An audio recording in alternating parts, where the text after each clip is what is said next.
Hi, Ron from Clarity. We're going to walk through a client registration process where this is a client project we're working on where providers and doctors are going to actually sign up and they have to go through a registration validation. So I'm going to sign in. I need to create an account.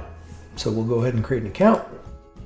I'll fill this out, continue on to provider registration. It'll ask me for my MPI, my DEA, my supervisor, all the other information that I need to until it comes to the end and I'm done with my actual registration application.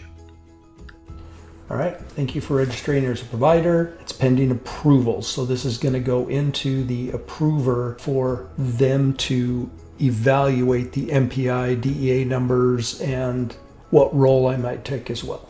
So let's bounce over to that. All right, so now I'm going to go log in. And I've logged in as the admin, and now what I'm going to do, now if a user logs in, they would show up under here as a user account. Since I logged in as a medical professional, I'm going to go into providers, and myself, Ron, is going to show up here, and I'm going to come in and view this account. You can see I'm not active yet, and there's an approve button. And so this is where we can go through and validate the MPI number, the type that they approved as, the DEA number. They can do their research, and then when they want to approve, click approve. They are now active, and Ron is an active approved with the role of family nurse practitioner. And so now they are an approved provider.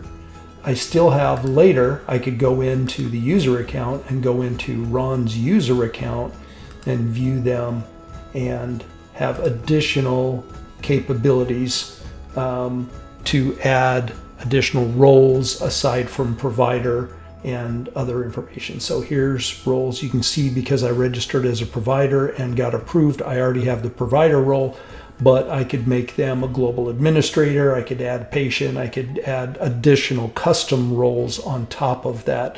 And they could be added to the provider as well. But under the medical tab for providers, that automatically activated their account and gave them whatever additional rights and scoped access the provider role already has. And that's been assigned. You can see under my user account, I've already been assigned and applied with that provider role.